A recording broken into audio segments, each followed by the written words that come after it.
Buford and Elvis Presley were not close friends and may not have even have ever met. Stay tuned.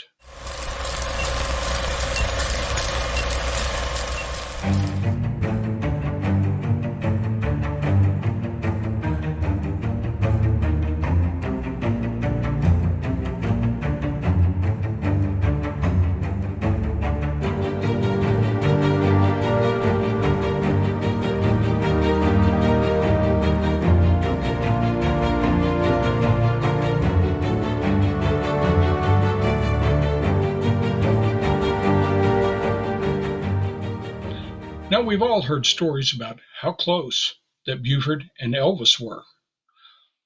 Well, think about this. We've never seen a picture of the two men together. Why is that? You have to wonder, if they were such close friends, why wouldn't there be a photograph of them taken by someone and placed somewhere? You know, Juanita Richardson at the Old Home Motel used to tell how that Elvis would come, stay there, Buford would pick him up, they would patrol at night, and that was one of the ways that Elvis managed to get away from everything he was exposed to in Memphis. But you have to wonder, if Elvis was a regular guest there, why did she never get a picture of him to post there in the motel office? You know, we've also heard stories from Dewana that during Buford's funeral, that Elvis decided not to go to the funeral service itself and stay in her room. Now, there is a plaque on the door that said Elvis was there, but there's no proof that he actually ever was. Why is that? Now, let's go on a little bit further. I contacted two of my friends that are Elvis researchers, Billy Stallings and Trey Miller. Both of them do their own YouTube channels, and they are Elvis experts. And I asked them if they knew of any photographs of the two men ever taken. And they told me that as far as they knew, there were no such photographs of Buford and Elvis together. Now, I also asked about the funeral itself. And I was told that on the day of Buford's funeral, that Elvis had two shows and made both of them. They were in Las Vegas. And I've also learned that according to the flight records of his planes, they were not in the air that day.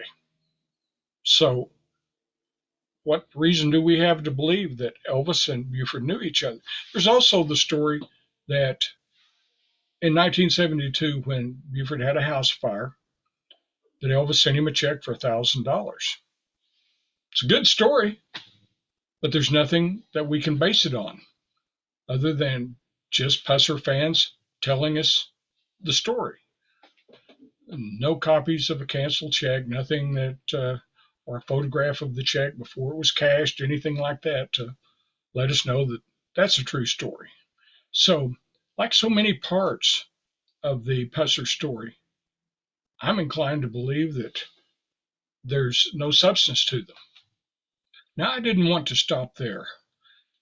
I went on and called a former Shelby County Sheriff, Bill Morris. Now, Bill was affiliated with Elvis. He knew the members of his security team, which everyone affectionately called them the Memphis Mafia.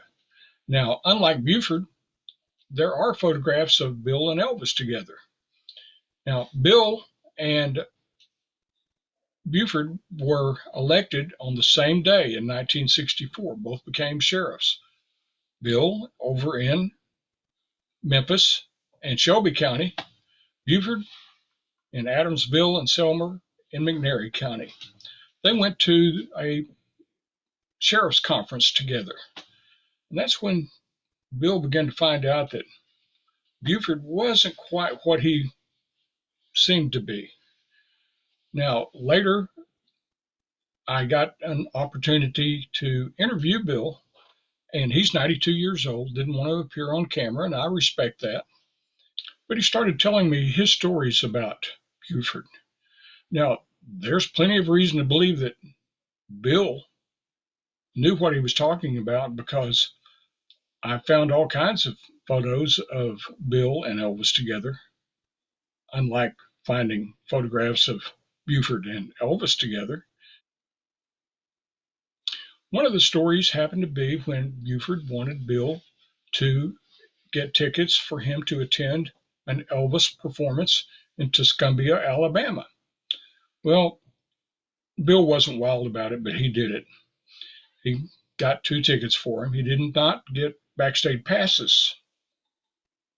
Now, Bill went on to tell a story about how Buford and Eddie Bond used those 2 tickets to go to that performance, and that they made so much racket noise, were such a distraction during the Elvis performance, bothering other people in the crowd, that security had to go over there twice to try and quieten them down. Now, Bill told me that when he went backstage a little bit later to be with Elvis, Elvis looked at him and said, "Bill, I don't want to ever see that SOB at one of my performances ever again." Now, I'm abbreviating where Elvis didn't. That does not sound like two people who are friends. So, you start putting all these things together. It's like so many of the other PUSSER stories that we hear. They all sound great, but there's never any substance to them. How he shut down the state line when he didn't. Seemed like everybody else was making the effort to get that job done.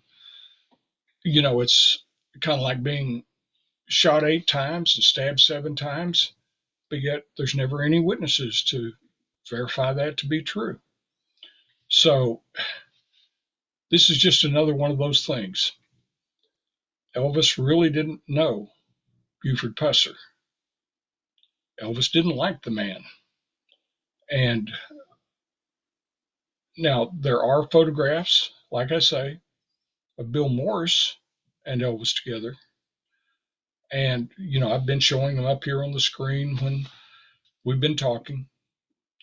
And I think that validates a lot of what he says, because you would think if Elvis would have a photograph of he and Bill Morris being friends, that he would also have photographs of he and Buford, but none seem to exist.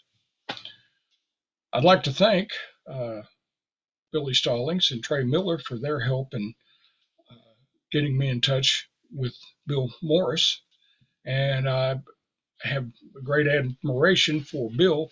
He went out just like Buford did on term limits. Then he became the mayor of Shelby County for 4 terms. He was well liked. Had a book written about him, Bill Morris, A Legendary Life, and he tells the same story in the book. So there you have that. Be sure and subscribe and hit that bell so that you'll get notifications of new videos when they're released. Now, I do want to take this opportunity to remind everybody about the meet and greet that we're having on October 19th, a Saturday, 9 p.m., Silver City Park. And we're all going to get together there, everybody that can attend. There's no cost for attending, unless, of course, you decide to go through the museum when we get to Adamsville. We'll stop first at the crash site where Buford was killed. Steve Cromwell hopefully will be there to tell everyone what he saw that day or that night. And he arrived just a few minutes after the accident. So he had an interesting story to tell in May. Hopefully he'll be there to tell the same story on the 19th of October. Then we'll move on down to the museum, give everyone that wants an opportunity to go through it. Again, like I say, this is the only place where there might possibly be a charge, because the museum itself does charge $10 admission for adults and a lesser amount for kids under 17. So there is that. Now, I like to support the museum when I can. I think it's an interesting place. Even though they tell a bogus story sometimes, it's kind of like the wider stories. He walked both sides of the line. He uh, was in law enforcement, but yet he was also pretty much criminal as well. So there is that. Now, when we leave there, we'll take the same route down to the state line that Buford and Pauline took the morning of August 12th when the alleged ambush occurred. And we'll make stops along the way. We'll stop at the Methodist Church, and that's where the ambush party was supposed to be waiting for them. We'll have an opportunity to take some photographs there before we move on down to the first ambush site. We'll stop there as well for more photographs. It's only 7/10 of a mile from the church, which really leads you to wonder how a car could chase Buford down in the dark with no headlights, but we'll discuss that day. Now, there is also the second ambush site, which is 2.1 miles further along, and we'll stop there and describe Buford's story. And Dennis Hathcock will be there. He's the one that found the shell casings on the road that day and reported them to law enforcement. He'll tell what he saw. From that point, we'll move on down to the state line where we'll see the locations of all the places that were down there. Shamrock Restaurant and Motel, the Plantation Club, the White Iris, Dahmer White Store is where Buford stopped to speak briefly with Albert Kitty about the ambush. There's a story there that we'll try and tell. From there, we'll be going down 45. We won't be able to stop, but we will pass the area where James Dickey, the sheriff that Buford opposed in the 1964 race, was killed. We'll pass by Hollis Jordan's site. Nothing exists there anymore. Also the site where Tommy Bivens had his bar. From there, we'll go on down to Guy's Chihuahua Road. We'll see where the old Hickory stood. We'll also see Willie B's, which that structure does still exist. We'll make it on into Eastview, see where Buford and Pauline were found that morning at Alan McCoy's store. And as we go on down towards Selmer, we'll pass by the place where Dennis and Johnny saw the gun exchange. We'll point that out. There won't be any stops at those two places for sure because of traffic. But now we will have an FM radio transmitter in the lead vehicle. And as we're going past by all these places, coming up on others, we'll be broadcasting so you'll know to look for them and be able to tell where they were. From there, we go on to the old McNairy County Jail on the top floor of the courthouse, and we'll be able to take a tour of the cell block, everything that is up there. You'll see how the prisoners lived. A lot of you will probably be surprised. It reminds me a lot of the jail that I worked in Benton County, Arkansas, back in the early 70s. While we're at the courthouse, we'll also take a look at the offices that they have displayed as having been Buford's offices, and we'll also show you where Buford's office really was.